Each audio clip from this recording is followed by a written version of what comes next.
Salut à tous, alors c'est Frédéric Delavier. Ce soir, je voulais vous faire une petite vidéo pour vous parler d'informations négatives et pour vous expliquer pourquoi les hommes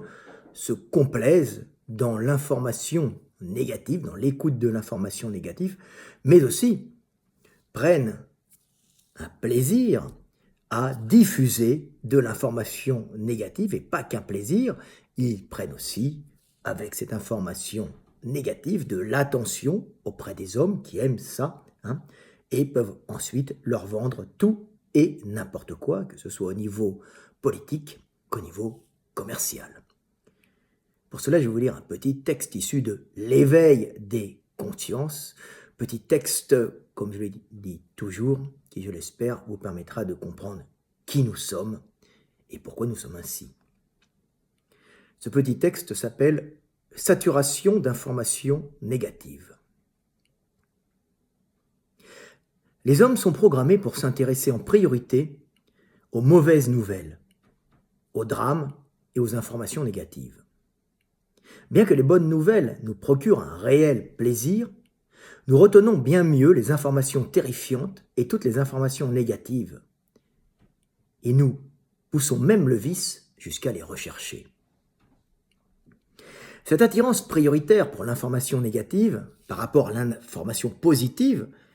est inscrite génétiquement en nous tous.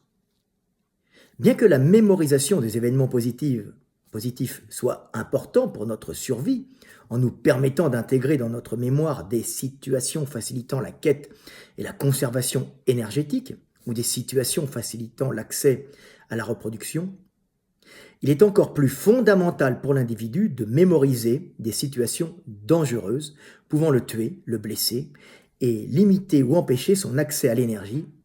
et ainsi à la reproduction et à la transmission de la vie. Pour optimiser le fonctionnement de notre mémoire en évitant de la surcharger de données inutiles, le cerveau humain s'est donc structuré pour prioritairement retenir les choses négatives générant du stress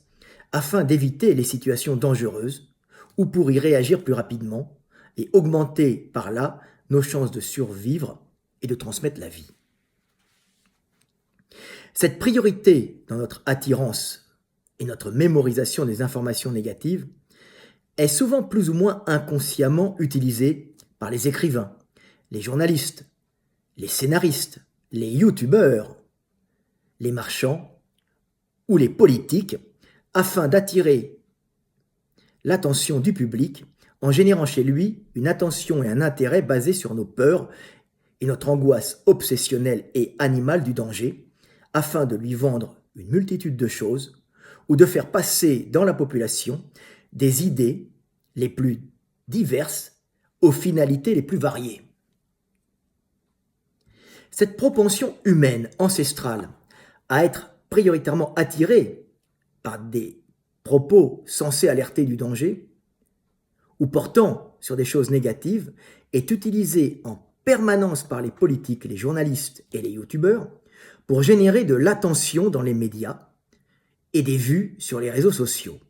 afin d'imposer des idées ou de vendre tout et n'importe quoi à un public hypnotisé par la peur du danger. C'est ainsi que les médias et les réseaux sociaux d'Internet sont excessivement pollués de mauvaises nouvelles générées par des lanceurs d'alerte, afin non pas de prévenir d'un danger réel, mais plutôt dans le but égoïste d'attirer l'attention du groupe pour faire valoir des intérêts personnels extérieurs à ceux du groupe. Politiques et marchands, ou petits humains en quête de reconnaissance, ne cessent donc, pour attirer l'attention du groupe, de dénoncer tout et n'importe quoi, noyant dans des fausses informations négatives les bonnes nouvelles et les informations positives pouvant aider les hommes et, pire encore, cachant par ce vice, sous une saturation d'informations négatives sans réelle valeur, les vrais dangers qui nous menacent. L'homme, connaissant son animalité et son attirance génétique pour l'information négative, est donc le plus à même d'analyser l'information globale avec recul afin d'en extraire les vérités